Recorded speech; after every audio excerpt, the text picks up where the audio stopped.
Bird to your mother, it's time for another episode of Birds with Friends. Just a trio of feathery brethren weathering any season to see the Eagles eating teams like Scrammy's top with cheese. It's Philadelphia, Bo, Sheil, and Zach kicking it cooler than 3 penguins till Zach runs off with his valet keys. He's a real nuanced goose. Pull up a branch, get loose. It's time for some juice on some Birds with Friends. The early bird gets the worm, but prefers getting turned like a turn on some Birds with Friends. Bo, Sheil, and Zach coming at you with stats and things flapping their wings on Birds with Friends.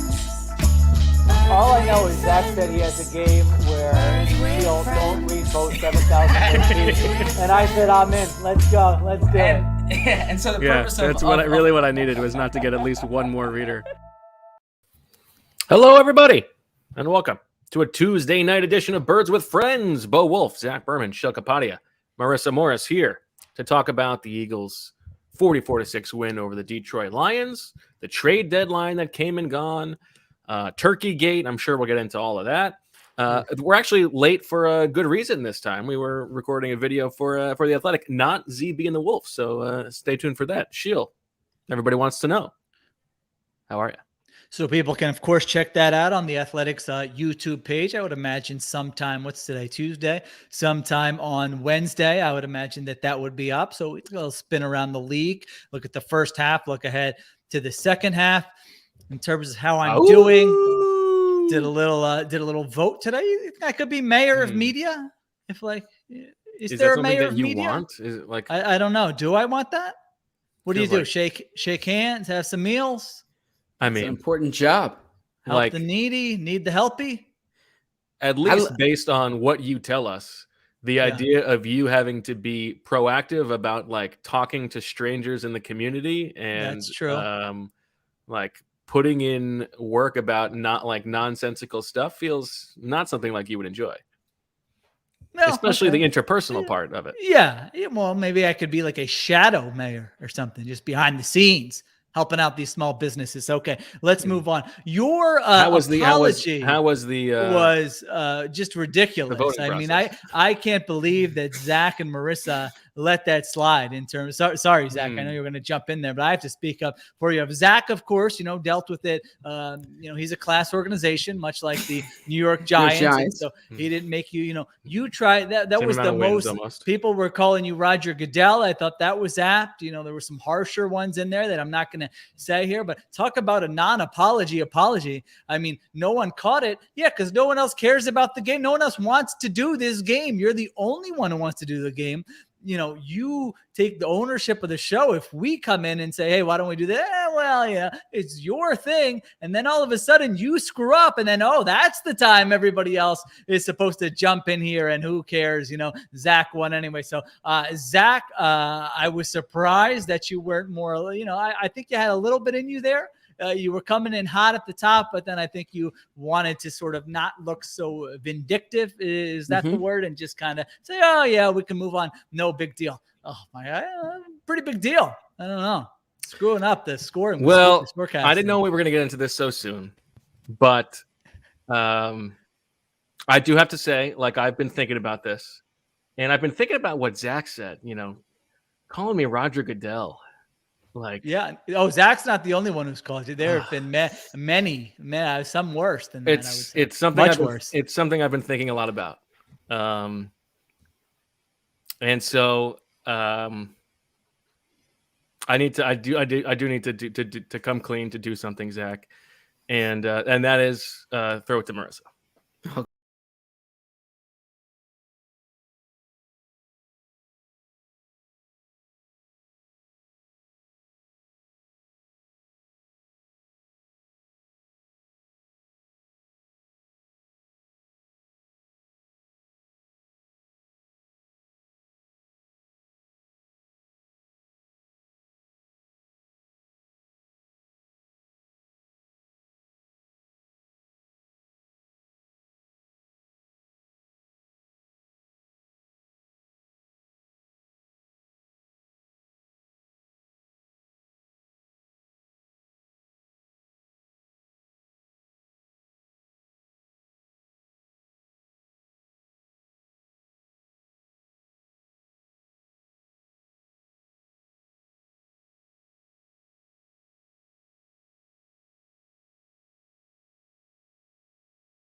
I am not caught up. I would love. Me neither. If we could, I haven't watched the season. If we could cancel these 8 o'clock episodes so that I could catch up on Succession and Curb every week, I would be in for that. Bo, I don't know whether to say nice job or not. I'm glad that that song was back in my life for another night because it's certainly a classic scene. Zach looks like he's never, hated being part of the I think show. of all the things we've done or I've done on the show, listening to that back is probably the most embarrassing. I have 2 comments here. Okay, well, 3 comments. First off, nice job. You're very creative. You're very clever. Okay? Have you watched Succession, Zach? I haven't watched this season, but I watched the first. You understood that reference. Yes. Okay. The second comment here. We had like an actual news day today. The Eagles are one of the few teams in the NFL who made a trade today. There was stuff for us to discuss at the top of the show. They had a franchise player, or one of their franchise players was rumored to be in trade discussions. There's a lot for us to discuss. The third thing, and this is kind of inside baseball for our listeners. We just did something that like the company's really caring about, this national show with Sheil. And Bo says before the show, I haven't had any time today to think about this. Right? Like I recorded that yesterday. Right. I've been feeling for Bo all day today because it's election day. Schools are either closed or, daycare, preschool, it's half day or closed, whatever it may be. And then Marissa pulls that out, and it's like, well, I'm not that sympathetic here. Clearly, you had some time on your hands. So he did send it yesterday. We did have some planning discussions about it today, but he did send it yesterday, and it was like totally cold sent. Like all of a sudden, I opened my Slack, and obviously, it didn't have the music to it. Like that's what I had to do. But I've never seen the show either. So I started playing it and instantly started cracking up. So Parker in the chat calls that the low-key K. Vincent Jr. diss track. Carrie Vincent, yes. And we don't even know. All right. Yeah, I guess I'll kick it to the Stone Cold. I don't know. Do we need to? Why don't we just do ads now and then come back with I don't know. No, I don't think any company wants their ads to be read now. Let's go to the Stone Cold Newsman, and then we can get to the ads after. You like?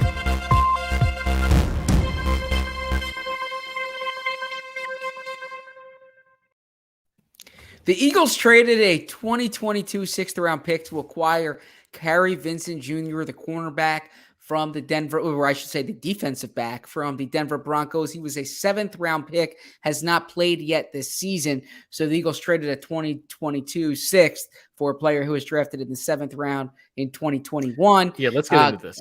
Carrie Vincent Jr., of course, was a major contributor for LSU.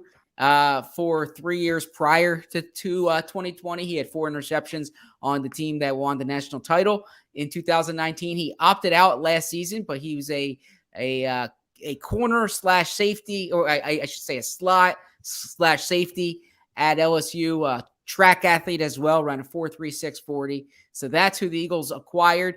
The Eagles waived Brett Toth to make room for him. That was the only trade of the day. There were other players rumored to potentially be going out, but that did not occur. We will discuss that. Also of note, since we last spoke, the Eagles, Nick Sirianni spoke on Monday. It did not sound like Jalen Reagor's injury is serious, even though Jalen Reagor was carted off the field. Or I should say carted off the sideline. There's no firm update there, but they have not put him on injured reserve. So they could still potentially do it, but based on the way it was described, it doesn't sound like the type of thing that's going to shelve him for a long time. And we're still waiting to find out more about Jack Driscoll's injury, but that also did not sound serious at this point. For Birds with Friends, I'm Zach Berman. Back to you. Oh, I thought you were okay. Let's talk about this. If you would have just walked out and left, that would have been warranted. Okay, let's talk about this trade. They give up it's a 6th-round pick. They've got picks to deal with. They'll probably recoup that value down the line. They give up a 6th-round pick for a guy who was picked in the 7th round. They had 4 picks from rounds 6 through 7 that they used before Kerry Vincent was drafted. They took Tui Pelotu, Teron Jackson, Jacoby Stevens, and Patrick Johnson all before Kerry Vincent went off the board. So don't tell me, like, you can't really sell me that they loved this guy like so much that they couldn't believe he was available. To your point, Zach, he hasn't played a snap all year. He hasn't been active. So, I mean, his preseason tape was that outrageous that a guy who like Vic Fangio has no use for in his defense is so aggressively needed for a team that has already a bunch of lottery tickets, defensive back young guys in Tay Gowan and Mac McCain and Andre Sachere. So there's two ways of looking at this. If you made that trade on draft day before the pick was made, this is what it would have cost you. It would have cost you your 2022 sixth to get into the 7th round in 2021. That said, there is a school of thought that a draft pick is like a car. You know, when you drive it off the lot, it loses its value. That once the pick is made, it's not the same, right? Like it doesn't retain the same value. So I hear you there. I think that it's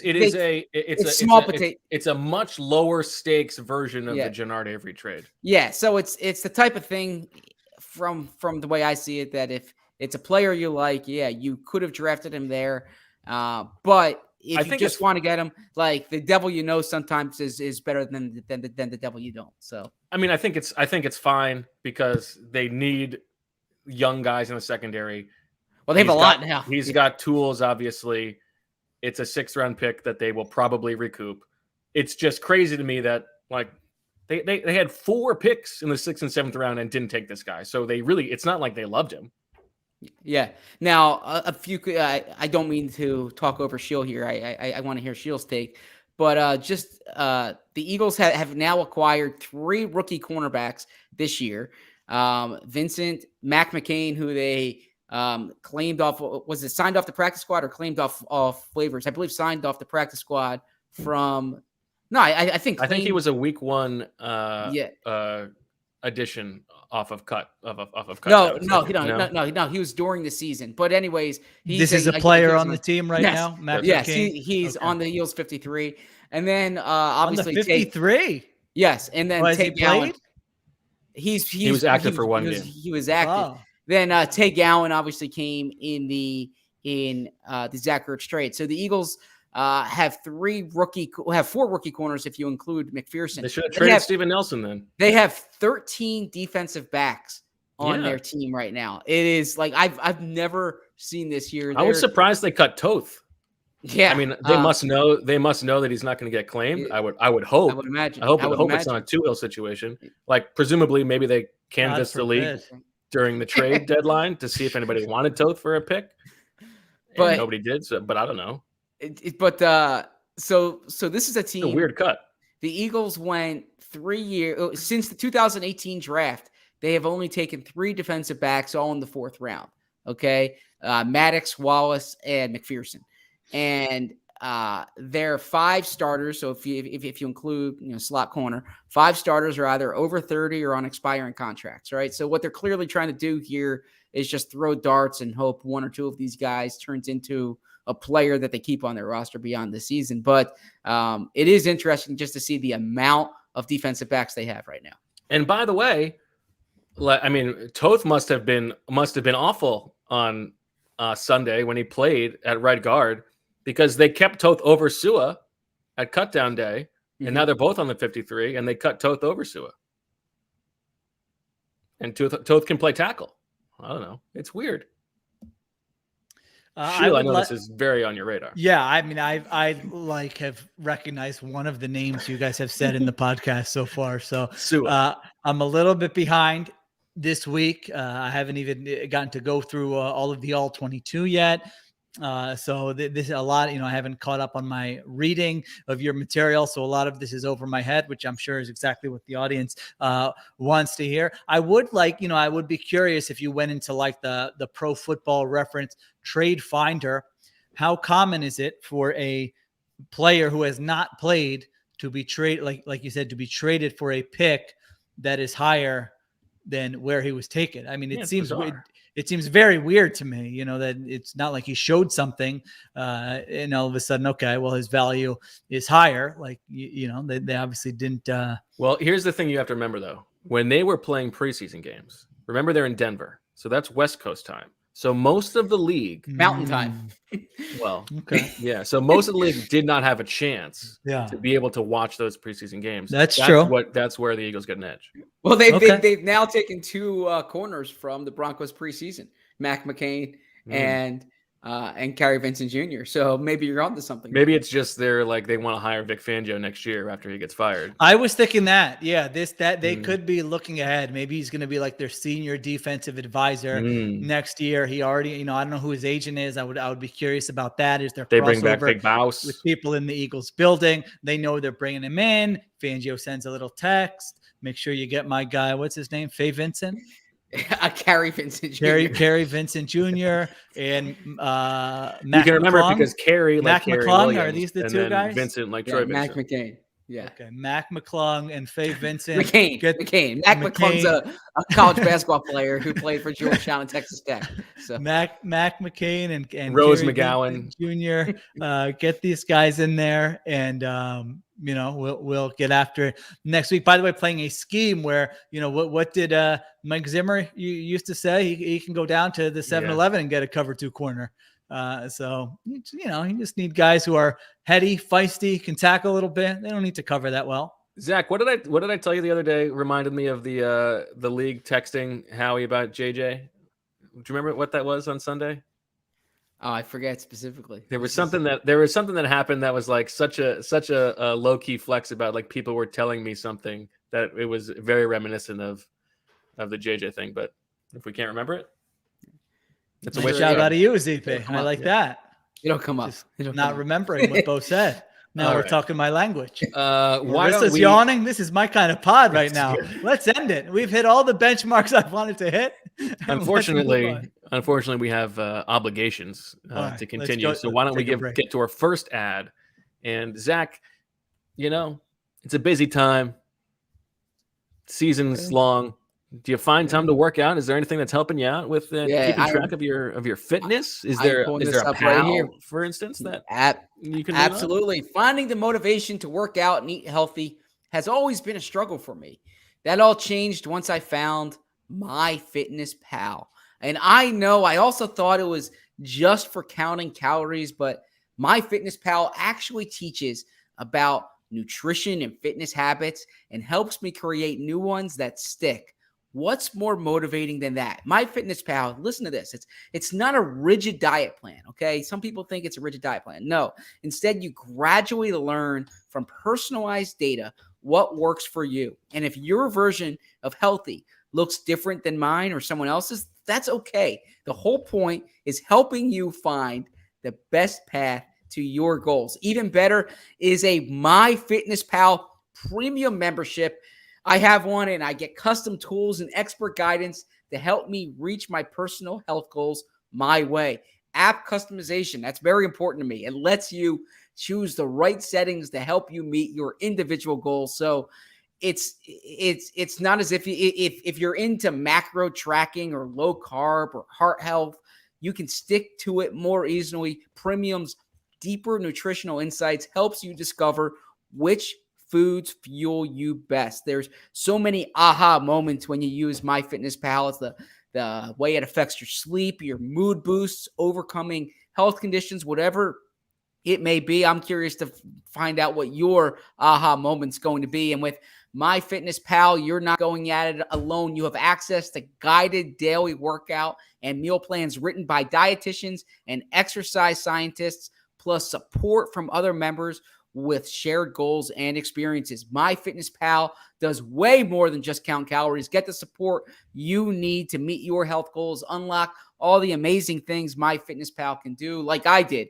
Start your premium membership today. Go to bwf.myfitnesspal.com and use code BWF to get a 1 month premium membership for free. That's bwf.myfitnesspal.com. BWF for a free 1 month premium membership. bwf.myfitnesspal.com. Well, Zach, you're talking about fitness. Let's talk about student debt, a road trip, a new couch, a savings account, a cornerback who hasn't played a game all season. If you could save on your student loans, what would you do with that extra money? Well, let me tell you about a little company called Earnest. And you know what? It occurred to me the other day. I hadn't really thought about this. Earn in Earnest, EARN. Think about it. We're talking money here. Earnest. There we go. Earnest was voted best student loan refinancing overall by NerdWallet, which is, of course, what Sheil has in his wallet. Earnest has some of the lowest rates, flexible payments, and an in-house team ready to help. With Earnest, you could change your interest rate, get a lower monthly payment, and never pay fees, not even late fees. By refinancing, you can reduce your loan term, save money, or combine multiple loans into a simple monthly payment. And if you have questions, you can even talk to a real live human at Earnest for help, as we have discussed over the years with Earnest, who is, of course, an Osprey winning company. There's no guarantee that the human will be named Earnest, but there is a possibility. When you pay less interest, you can put that money towards your goals. With Earnest, it only takes 2 minutes to see what your new rate could be, and there's no credit impact. And right now, Earnest is offering our listeners a $100 cash bonus. Refinance your student debt at earnest.com/birds.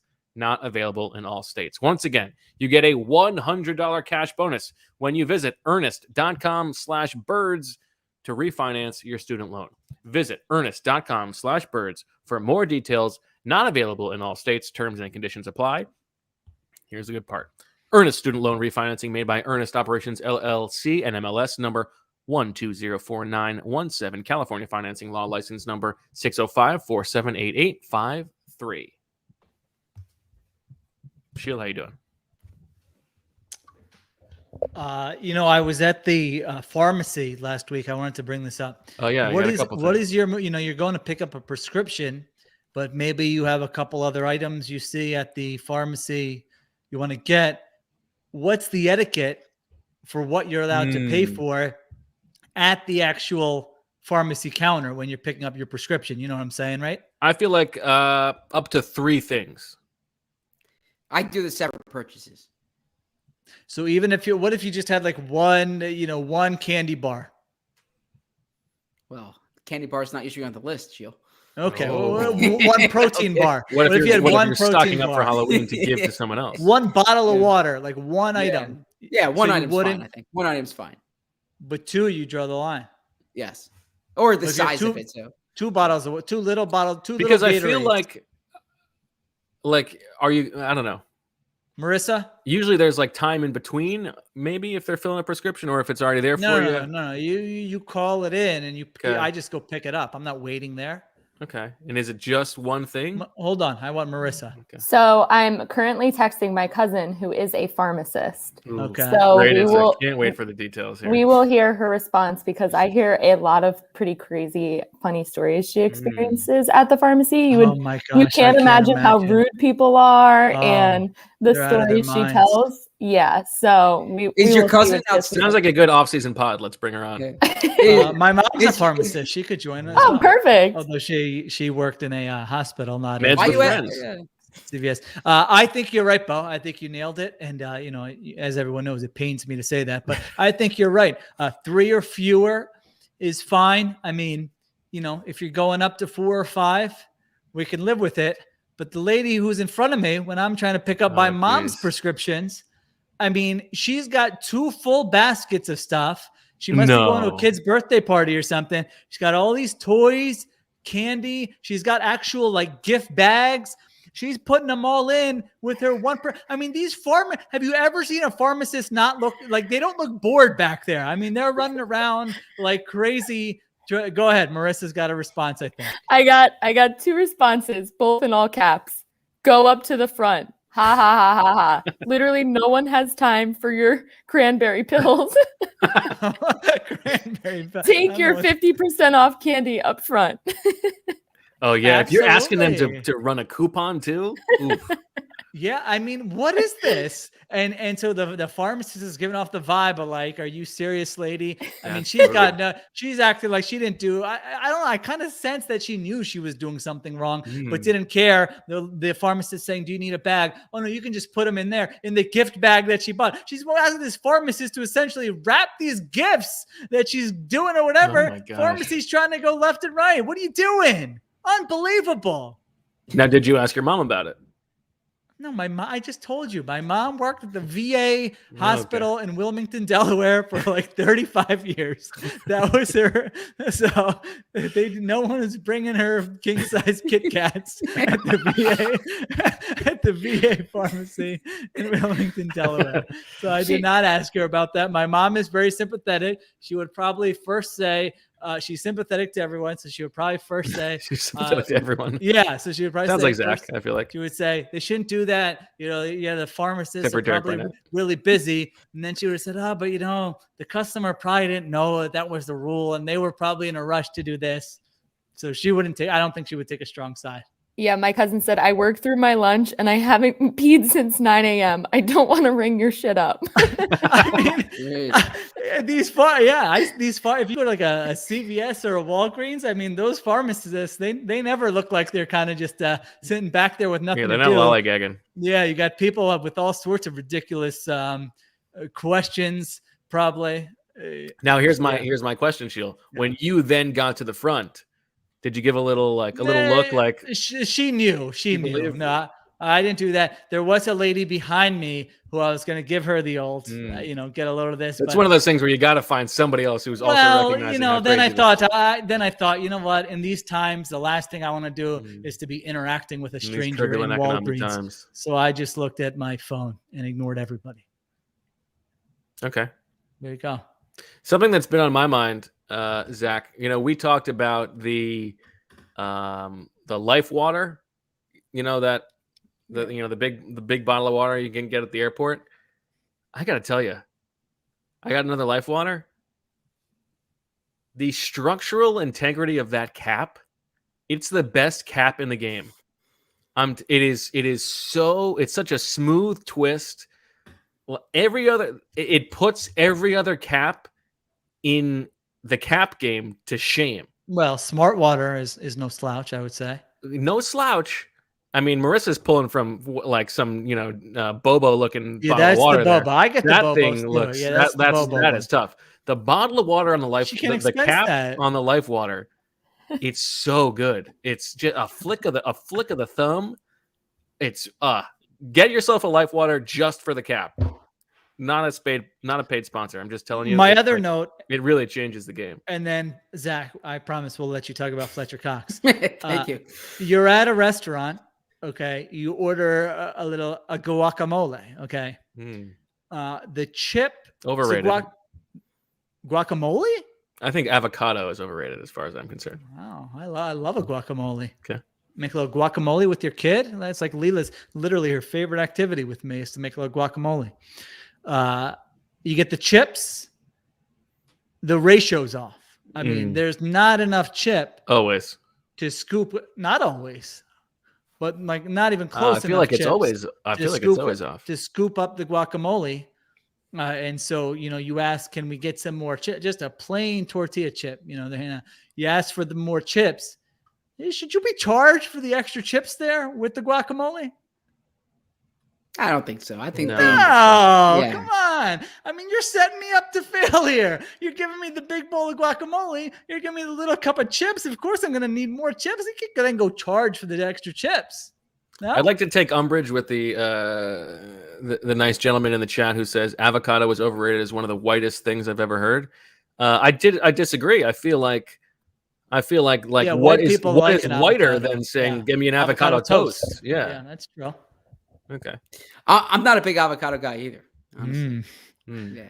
White people hate on avocados. My minorities in the chat, I stand with you. Here's the Life Water related thing that happened to me at the airport the other day. Detroit airport, show up for my 7 a.m. flight. Got there at about like 5:45 through the gate. True. And I don't know if you've ever been to the Detroit airport, but you know, there's like the main hub, and then you got to walk to the concourse, which is it's a fair walk, you know, through this tunnel. And I've been doing this thing on the road trips now, where I get Casey a magnet from the city, because they have those at every airport, right? And they had one stand open in the main place, but I thought, okay, well, there will be one when I get to the gate. Got to the gate about 6:05, 6:10. See Mike K sitting over there waiting for the flight, and nothing's open.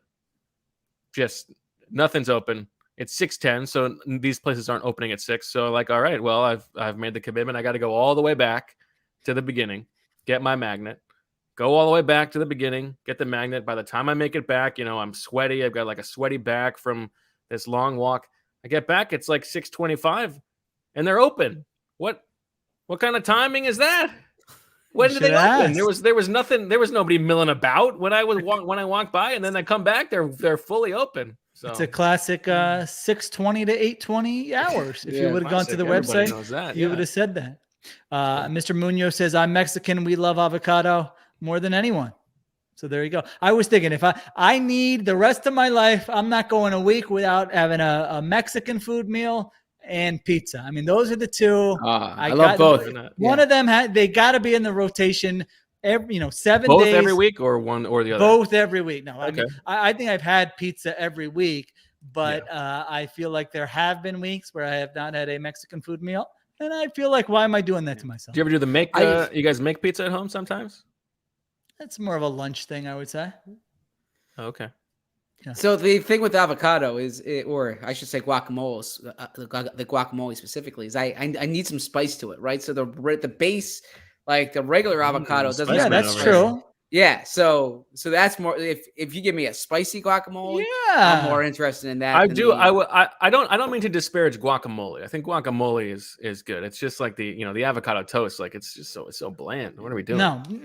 Usually the avocado toast has seasoning, first of all, and you know what? I don't care if this is the millennial thing or whatever. It's freaking delicious. You give me an avocado toast, I'll eat it every time. And Zach, the guacamole is going to have some taste to it. You're right. You don't just scoop it. You're not a baby who's just scooping guacamole and smacking it on their face. You got to have a good impression of Jane. Yeah, you're going to have some seasoning and some spice to I find that's the hardest part of making the guacamole, is finding that, because sometimes you put in the pepper and all of a sudden your mouth's on fire. Other times you eat it and you're saying not enough flavor. All right, Fletcher Cox. What happened with Fletcher Cox today, Zach? So multiple reports had teams calling the Eagles. Cite them. We're not testator here. Who were what do we know which reports specifically? Well, Jay Glazer had something on it. All right, there you go. Ian Rappaport had something on it. Okay. Jeff McClain. Mike, that's fine. Yeah, Mike K from NJ.com. New Jersey. Yeah. Now, Jeff McClain reported that the Eagles were aggressively shopping him, right? Now, however this came up, right, clearly there was some type of discussion with Fletcher Cox. I believe it was Schefter who's, I could be wrong here, who said the Raiders were interested. But in any event, Fletcher Cox, a player who Bo and I talked about this a few weeks ago when we were discussing potential Eagles who could get traded. We figured with the latest restructuring, it would be imprudent from a team building perspective, right? Or from a cap management perspective to trade him after restructuring the deal. It would essentially be buying a draft pick, right? But not for a player who's on an expiring contract, a player who you would theoretically want to have in Philly.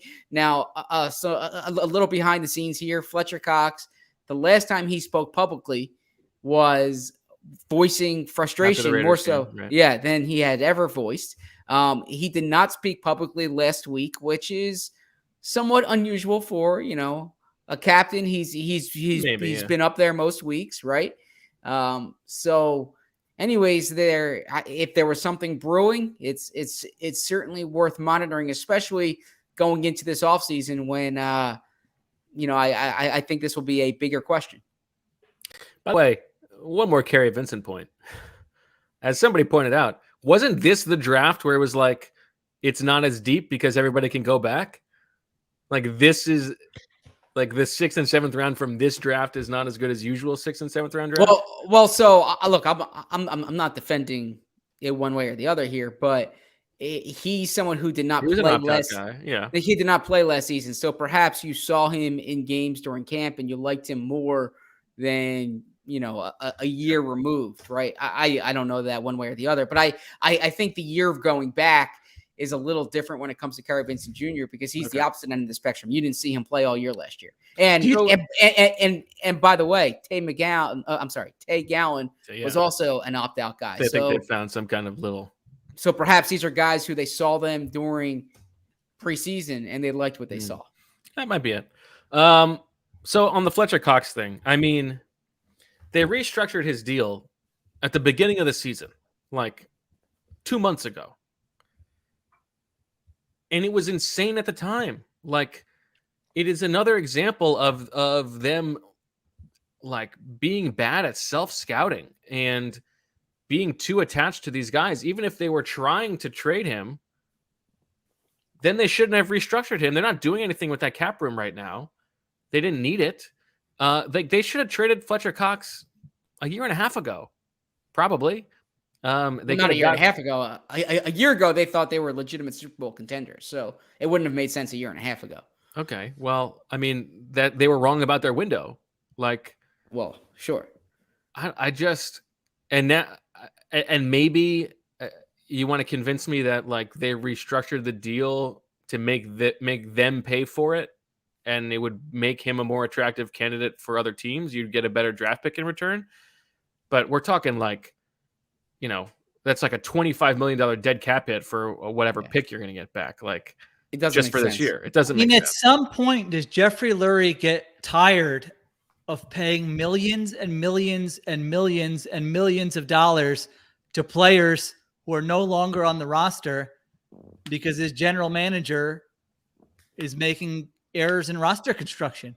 I mean, some owners wouldn't even think about, like, it would just be a no. I mean, really, for all the whatever criticism you want to levy towards Jeffrey Lurie, I mean, he's about winning. He spends and he allows for these types of moves to at least be explored. I mean, Jason Fitzgerald from Over the Cap says regarding Fletcher Cox and the possibility of a trade from a financial standpoint, it would be very surprising. The Eagles already paid almost his entire salary this year in a conversion a few weeks ago.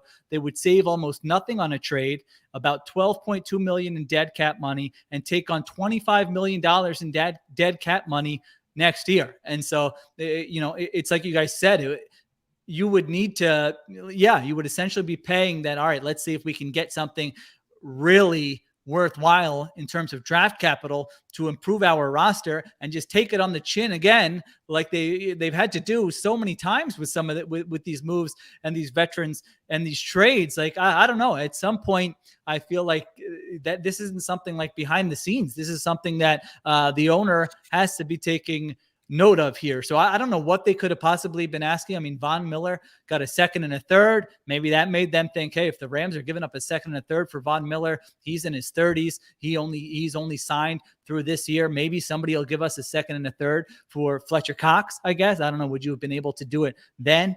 I don't know. Maybe they thought, hey, we can get a little bit more for him. He's a little bit younger.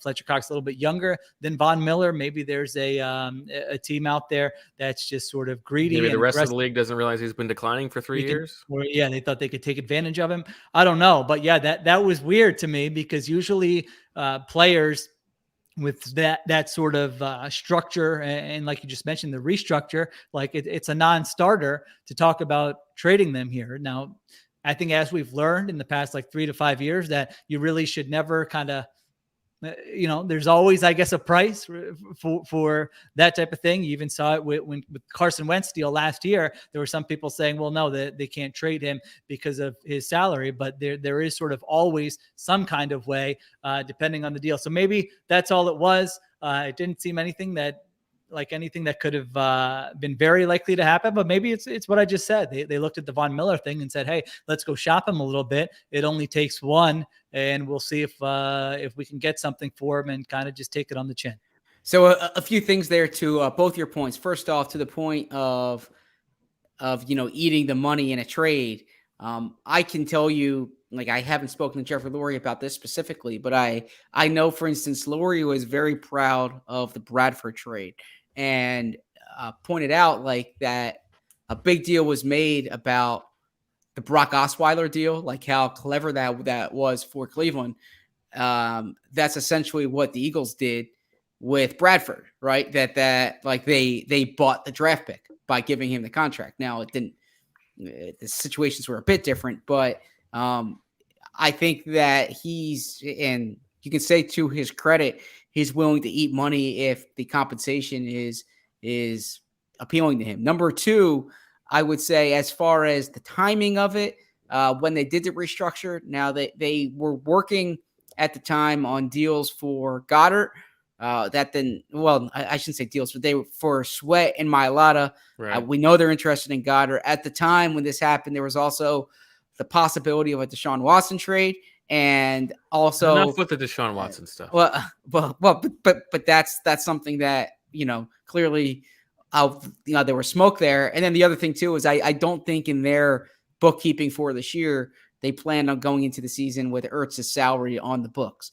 Right. So I think that, they were looking for a way so they should be crushed for that. Right. Why did they go into the season restructure with Fletcher salary Cox on the book? Or just trade Zach Ertz for a 7th round pick? Fair. Do it. Fair. Okay. And then the third thing is Don't commit to this guy who's not good anymore. And then why is Zach Ertz on the roster? I agree. And then the third thing here that I would say. Take Allen, though. Did you see his reps? He made. Did you see Zach Ertz in the Cardinals uniform in that first game?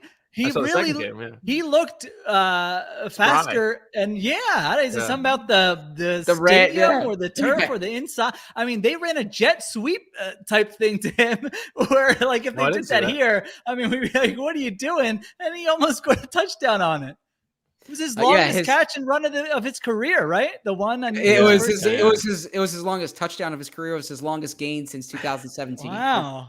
That's incredible. And then the third thing I was going to say is, and this is me just speculating. I have no basis to this, but I got to think that this was based on like stuff that's happened during the past few weeks, and maybe Fletcher Cox's displeasure, or maybe the way Fletcher has been behind the scenes. Because talking to someone this offseason who's like very familiar with what goes on in the building, they thought like Fletcher was like almost untouchable, like Howie holds Fletcher dear to him.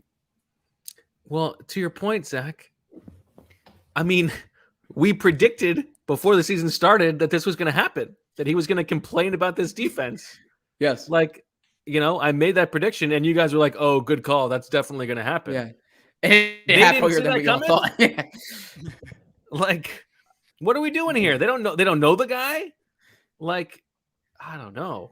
It's bad. It's about not knowing their guys. Well, yeah, I think you're right, because I think you're right that there was smoke here, because like Fletcher putting out that Instagram message related to the reports that were coming out, knowing that Howie was proactive about discussing with Zach Ertz the trade stuff before it went down. I am sure.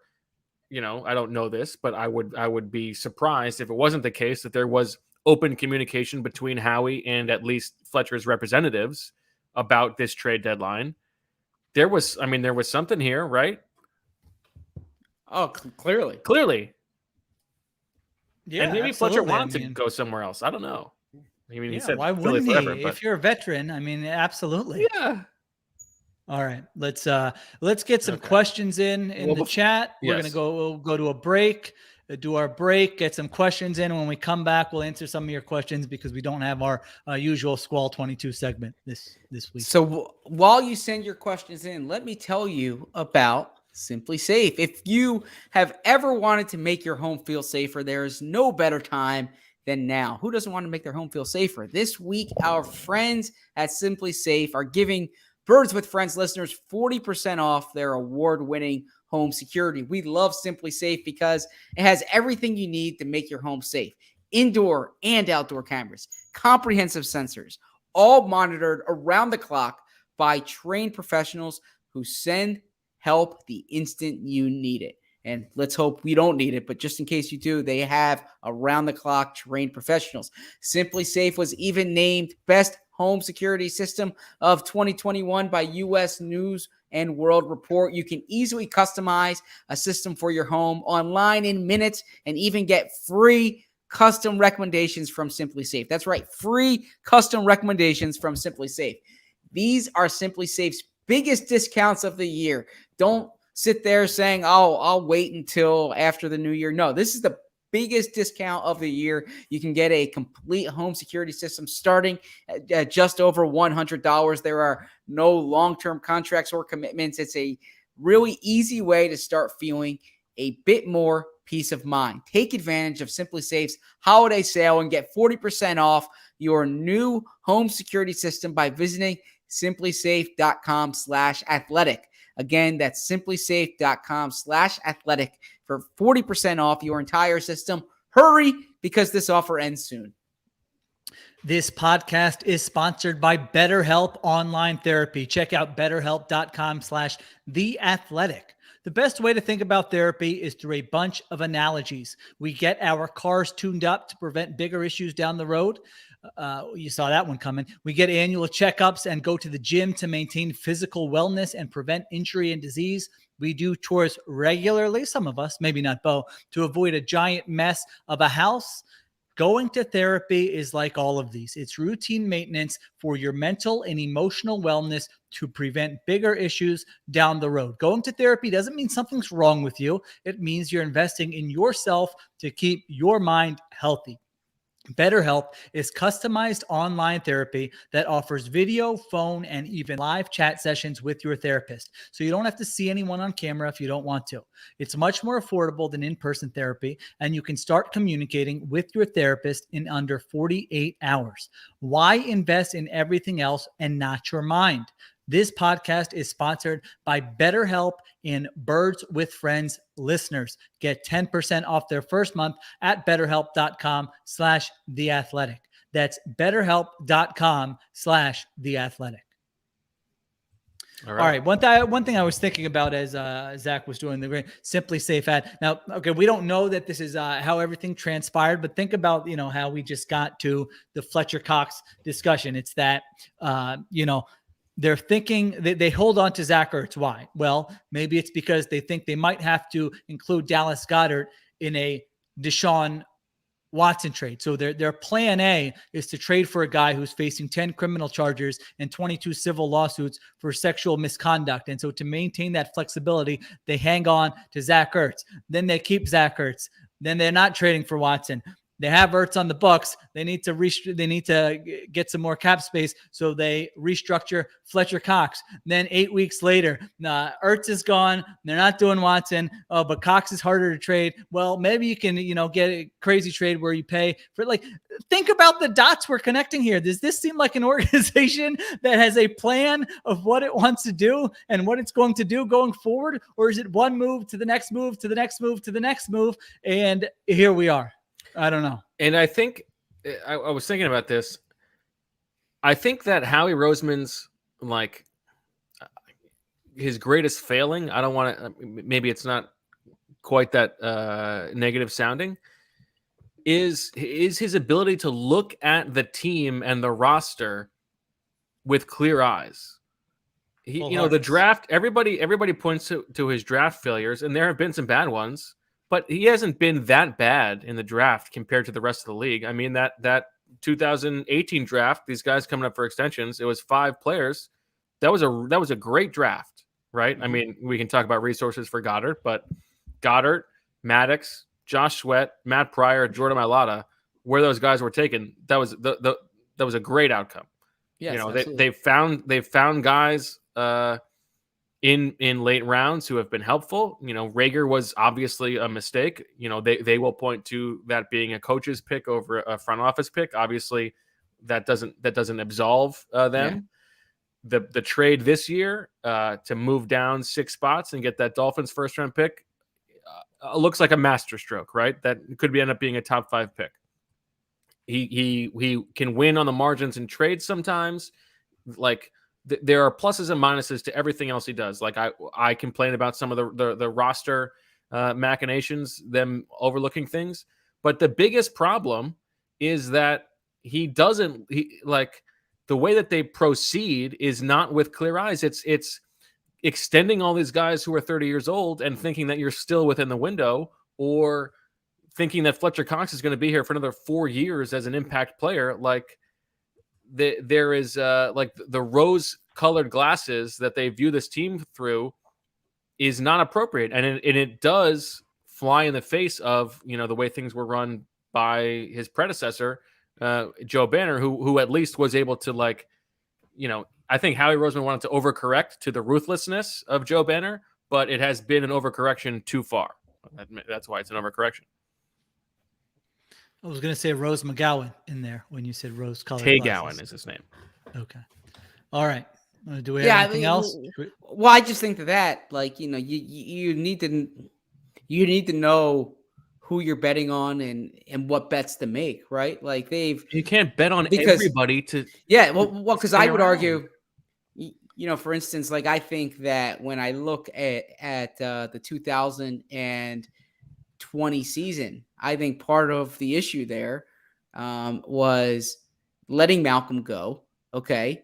And also part of they always make the wrong choice. Part of the reason they let Malcolm go, as we discussed at the time, was wanting, Malcolm had a very strong personality. We know that, wanting that locker room and wanting the team to be Carson's.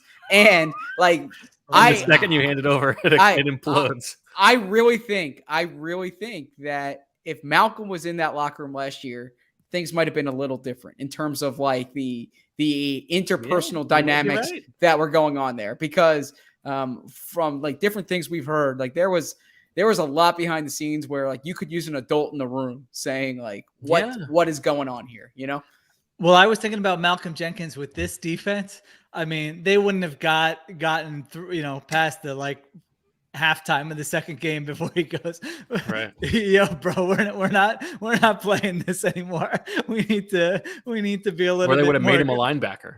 Yeah, it would not have lasted 6 or 7 weeks. I mean, I don't think Jonathan Gannon would have had the clout to kind of tell Malcolm Jenkins would have just been calling the defense, I think, by week 3. Malcolm Jenkins still, had a nice game on Sunday. Was looking at some stuff for my All-Pro team today.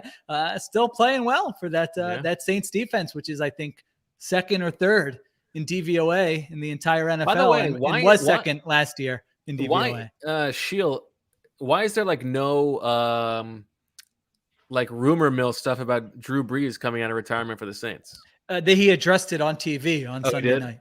Oh, yeah, Mike Tirico. I mean, it was awkward. It was sort of jokey. Mike Tirico said, "Hey, are you going to be calling the Notre Dame game with me on Saturday?" Or Mike Tirico's like, "You got any text there on your phone?" And Brees was kind of looking at it, joking. It almost seemed like Brees wanted to. I don't know. This is just me body language doctoring this up. Well, I mean, that was the thought, right? That Sean Payton had always wanted to get rid of him sooner. Potentially, the Phillip Rivers thing is interesting to me. That'd be funny. Yeah, it'd be really funny if they went to him over Brees. Well, Rivers played last year and was, he looked like he didn't look like his last year peaks. too. I mean, well, Brees, you could see though when you watched him, he looked. Yeah, I agree, but it's funny to think about from Brees's perspective. If Peyton's calling Rivers first, that's kind of funny. I would feel bad for Sirianni and Steichen if in 2 weeks or 3 weeks when the Saints come here, if Philip Rivers is the quarterback, they'd be like, all we want is Philip Rivers in this offense, right? Yeah, you should ask Sirianni. Hey, did you see Rivers said he's interested? Yeah, exactly. His high school season's winding down. Exactly. Your guys aren't playing that great. I can run these timing patterns all day. Yeah. So yeah, pretty funny. Yeah, they wouldn't have to change the playbook at all. I'll tell you that much. Yeah, that's right. All right. Did we get any questions in the chat? Who cares? I mean, who cares? Not many, just some comments. You watched a little bit live, Sheil. Did you have any thoughts? No, I mean, it's an unfair situation that they're in. You guys had this conversation after the game. I mean, if I were doing the post-game pod, I would not have been in the, hey, the Eagles deserve a lot of credit. viewpoint, but at the same time, it is true. That was Bo's viewpoint. Right. Yeah. Yeah. I mean, it's like, okay. But at the same time, the Lions were not getting blown out by that margin to other teams that are better than the Eagles. And it is true that if the Eagles would have lost, and yes, I would have come on here and completely crushed them. But you know what? That's what happens when you play what were they, 0-7 or 0-8? They were 0-7. Yeah, when you play an 0-7 team, those are the stakes. That's what happens. You're not going to get a lot of credit if you win. You locked up the Lions on the national show? What? You locked up the Lions? Like you that was your pick? Yeah. Didn't you hear my rant on the Eagles? Oh, yeah, what? Oh, you would now after the fact, both thinks that was crazy. Well, yeah, I mean, I do think that was crazy. Yeah, you didn't say anything at the time. Now you know the results. That's true. Easy. Marissa, have Bo send in his 3 locks every week. Let's see how he does. He thinks it's so easy. I don't think I'll do great. Sheil, you did pretty good again this week. Yeah, 2-1. All right. Yeah. I'm trying to find from the here. From the week 1 day after, I remember looking at teams who had won multiple games by huge margins. So here what it is. Of the 73 teams who have won at least one game by at least 26 points over the past 5 seasons, only 53% of them made the playoffs. But 21 of the 26 teams who have at least 2 wins of 26 points or more have gone on to make the playoffs. So 21 out of 26. This Eagles team, 1 game out of the playoffs, the easiest schedule in the league remaining. 7 playoff teams this year. Do you think it's a possibility? A realistic possibility, obviously. I don't think it's going to happen, but I think I think it's a possible. Like when you look at what their schedule is, and the Saints game, in theory, is a little easier now, right? Because they just lost their starting quarterback. The Broncos game, in theory, a little easier now, right? They just lost. I don't know if Von Miller would be back in 2 weeks, but they just lost a really good edge rusher. They have the Jets. They have the Giants. They're going to Denver. To Denver, correct? Yeah, they will be underdogs in that game. They will. Oh yeah, but home against the Saints. Home against the Saints. I think they might be underdogs in that game. Pull it up. And they have the Giants twice, Washington twice, the Jets. The Dallas game is week 18 when presumably Dallas will have clinched the division. Yeah. Now they might be playing for something else, but it's not out of the realm of possibility to think that there are winnable games. That said, they are favored in 4 of their last 9 games. Yeah, that sounds exactly right. They'll go 7 and. But 10. They are no bigger than a 3.5 point underdog in any of those games. Okay. So, and that one is the week 18 game in Dallas, which could be Dallas resting people. So, I mean, it's possible. It could be Dallas needing to play, and then they'll be. Then they'll have no chance. Yeah, I mean, even against Cooper Rush, Anthony's brother. So what jumped out to me when I was watching that game, the Eagles game, was, and I did tweet this out, was how few like 2nd and 10s they had, right? And so I looked this up, and we're real fortunate to have access to stats here. This was from True Media. 0 or negative yard plays on first down by game this season.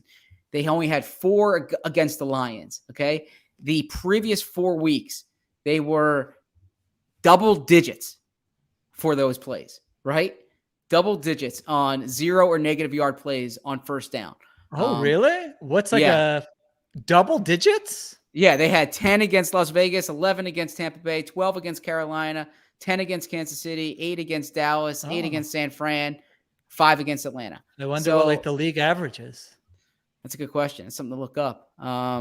But when you have incomplete passes on first down, right? Or you have screens that get chewed out, or you get sacked, whatever it may be. It just kills your drives. It stalls drives. So I would just say that I'm not a run the ball guy. I want to make that clear. And I don't think you need to establish the run, but I think when your offense has as many incomplete passes as the Eagles have had in the past month, because it's been the major problem with Jalen Hurts, is that when you can get productive first downs, it makes such a difference for this offense. Yeah, I don't know. I would have to see the difference between a 2nd and 10 and a 2nd and 7. I don't know that there would be. Maybe there would be. Yeah. I think that this team should be running the ball. Yeah, I agree with that. We've been saying that for a while, not to the extent of the masses in Philadelphia. I've been saying it, but yeah, I think when you look at what type of team they are, what type of team they can be or should be, what gives them the best chance to win, that you would have to say incorporate the run game. All right, if we're talking about running the ball more, that is a sign that we should end the podcast. When I say R, you say O-G-R. So that's how he got out of his. He did a rap to get out of the accountability for screwing you over in the game, Zach. I don't know. How do you feel about that? I think it was worth it. I mean, should we play it again at the end of the episode? Was that like your punishment? I mean, was that your way of apologizing? Like, Capadias, we don't like to express our feelings. So there may be weird ways where we show that we're sorry without actually communicating that. Maybe maybe that was rubbing off on you a little bit. I think that's part of it. Okay. Also, we had just watched, we're doing a season 2 rewatch before season 3. So we had just watched that episode. It was in my head. I mean, all-time scene. Fantastic. All right. Don't give it away. Okay. I guess it's too late. Well, I mean, I do think that if you had heard that without having the context, it's one of the worst things that you could have ever heard. But I think there's some good lines in there. Writing wise. Irsay, the chair, the pizza slice, which of course he's notorious for. I would say it was well written. Just I wish that someone talented could have delivered it. I just think it's kind of course fitting. It's an homage to Kendall, who's not good at it either. So, or I shouldn't say fitting. It's interesting that Bo Bo loses in something, okay, and the numbers are off, and he accuses the other person of messing up, right? Like that's what I'm saying. That seems to be that's very woofy in there. And it's his game. He created the game. No one else wants anything to do with I'm game. sorry. What's the last game you created on this show? Listen, I will be shot down if we came up with something. You are the game czar. You don't have any time for anybody else. I mean, Zach and I could text you an idea for a game. Hey, you were there. Well, why don't we do? You're there. Well, why don't we do this? Please. Make it weird. It's like the stock up, stock down thing, or what's the thing Bo wrote that made no, it's supposed to be a basic, fundamental, old school football writing thing. Yes. And he had to go make it weird. Well, yeah. I mean, that's the show. Happen. I'm not gonna.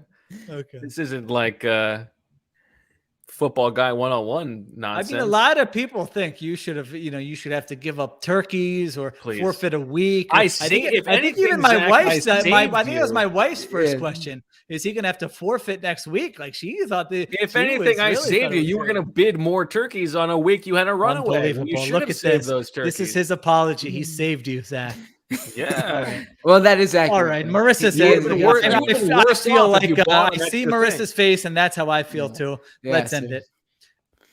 Yeah, Marissa has a Jets pod to produce. So. No, that's tomorrow morning. No, it's tomorrow morning. Jets Thursday night football this week. Can't wait. Oh, God. Who are they playing? Colts, right? The Colts, yeah. The Colts. Oh, great. Yep. Yeah. The 2 whitest quarterbacks in the league. All right. Well, I guess that'll do it for this episode of Birds with Friends. For Marissa, for Zach, for Sheil, I'm Bo. We will be back for a preview of Sheil's Chargers on Thursday at 3:30 in the afternoon, live on YouTube.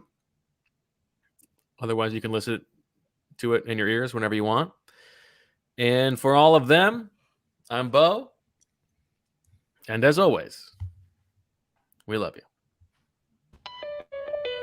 Good evening, everyone.